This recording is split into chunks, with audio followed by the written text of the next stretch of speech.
నా కోరికను మీరు నెరవేరుస్తారో లేదో. పెద్దవాడు డిగ్రీ అయిపోయింది, ఏమంటాడో. నాన్నగారు మీరేమీ దిగులు పడకండి. మీ పెద్ద కొడుకుగా మీ ఆశయాన్ని నెరవేర్చే బాధ్యత నాది. మీరు తప్పక కలెక్టర్ కోసం పరీక్షలు రాస్తాను. సంతోషం. కానీ నాన్నగారు చెప్పు చెప్పు, ఏం కావాలి? నాన్న, ఐఏఎస్కి కావాల్సిన పుస్తకాలు ఇక్కడ దొరకవు. ఢిల్లీ నుంచి తెప్పించుకోవాలి. చాలా ఖర్చు అవుతుంది. ఖర్చుకు భయపడలేదు. నీకు కావాల్సిన పుస్తకాలు తెప్పించుకో. ఇదిగో ఈ 10,000 రూపాయలు తీసుకో. థ్యాంక్ యూ నాన్న. ఈ రోజు ఎంఓఎస్ పుస్తకాలు తెప్పించుకుంటాను. ఐఏఎస్కి ప్రిపేర్ అవుతాను నాన్న. All the best. Thank you నాన్న.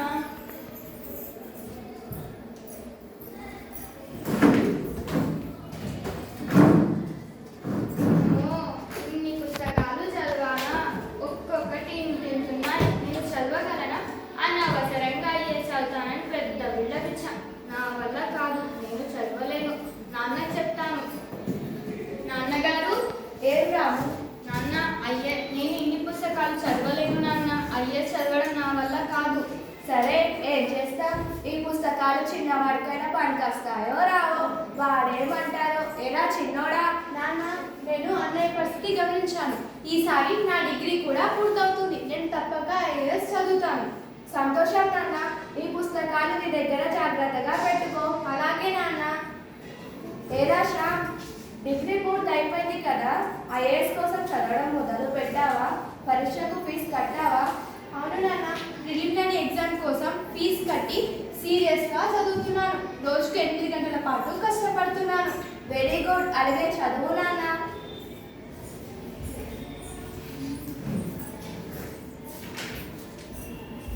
నాన్న, గుడ్ న్యూస్. నేను ప్రిలిమినరీ పాస్ అయ్యాను. ఇప్పుడేం చేస్తావు మరి? ఇప్పుడు మెయిన్స్ కోసం మళ్ళీ చదవాలి నాన్న. ఈసారి రోజుకు 12 గంటల పాటు కష్టపడాలి. 1 సంవత్సరం చదవాలి. సరే, కొనసాగించు.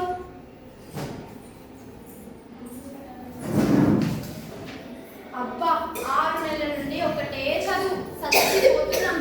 నా ఫ్రెండ్స్ హాయిగా కంప్యూటర్ కోర్సులు చేసి ఉద్యోగాలు తెచ్చుకున్నారు. నా పరిస్థితి అర్థం కావడం లేదు. ఇంత కష్టపడుతున్నా. ఆ మెయిన్స్ వస్తుందో రాదు. ఆ మెయిన్స్ వచ్చిన ఇంటర్వ్యూలు అన్నీ రాజకీయాలేనంట. నేను అసలు ఇవన్నీ ఎదుర్కోగలనా? ఏదైనా చిన్న ఉద్యోగం చూసుకుంటే చాలు. ఈ చదవడం నాతో కాదు. నాన్నతో చెప్పేస్తా. నాన్నగారు, ఏమైందిరా శ్యామ్? ఈ చదవడం నాతో కాదు నాన్న. ఇంత కష్టపడుతున్నా.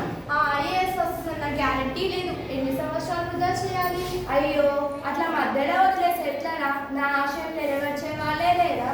నాన్న, నేను చదువుతా నాన్న. వాళ్ళిద్దరి వల్లనే కాలేదు. నువ్వేం చదువుతావు? అసలే ఆడపిల్లవు. చెల్లెమ్మ, ఐఏఎస్ అంటే అంటుకోవడం కాదు. ఏమైనా గుడ్లో ఉంటే నేర్చుకో.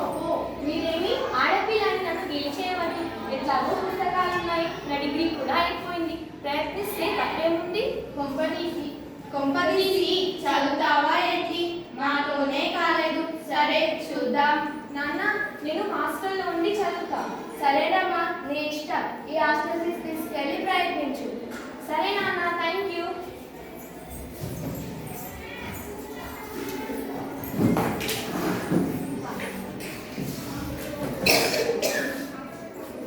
అక్షయ, మీరు చదువు చూస్తుంటే భయం వేస్తుంది. ఎప్పుడు తింటావో తెలియదు, ఎప్పుడు పడుకుంటావో తెలియదు. 24 గంటలు చదివే చదువు.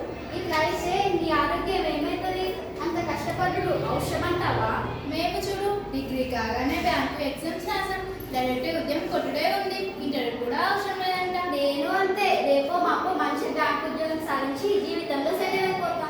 మన అమ్మాయిలకు ఐఏఎస్ అందరినీ ద్రాక్షని నిషమ ఉదాయిపోతుంది. అక్షయ, చూడండి, అమ్మాయిని నిరుత్సాహపరిస్తే ఎట్లా? నా లక్ష్యం నాది, మీది మీ ఇష్టం. దయచేసి నన్ను నిరుత్సాహపరచకండి. ఒక్క సంవత్సరం గట్టిగా చదివితే నేను అనుకున్నది సాధిస్తానన్న నమ్మకం నాకుంది. సరే అక్షయ, నీ సంకల్పం ఎంత గట్టిగా ఉందో అని తెలుసుకుందామని అట్లా అన్నాను. అంతే. నీకు చాలా పట్టుదలగా ఉన్నావు అక్షయ. తప్పకుండా సాధిస్తావు. నీ గెలుపు నీకే కాదు, ఆడపిల్లలందరికీ గెలుపు అవుతుంది. జీవితాలకు మలుపు అవుతుంది. All the best Akshaya. Thank you my dears.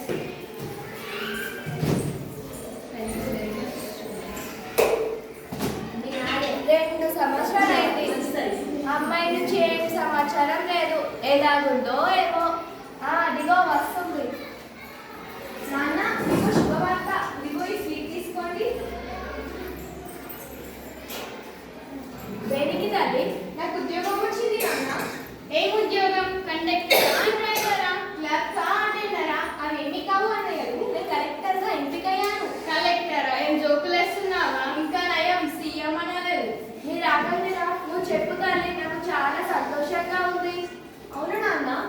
నుంచి వెళ్ళాక చాలా కష్టపడి ఈ ప్రిలిమ్స్ పాస్ అయ్యాను. ప్రణాళికబద్ధంగా మీరు ఇచ్చిన పుస్తకాలను రోజుకు 16 గంటలు చదివి మెయిన్స్కి సెలెక్ట్ అయ్యాను. ఇంటర్వ్యూలో ఆత్మవిశ్వాసంతో సమాధానాలు చెప్పాను. ఆడపిల్లవు రేపు కలెక్టర్ ఉద్యోగం ఎలా చేయగలరు అని అంటే మగవారు ఎలాగే చేస్తారో నేను కూడా అలాగే చెప్తాను. దానికి నన్ను ఎంపిక చేశారు.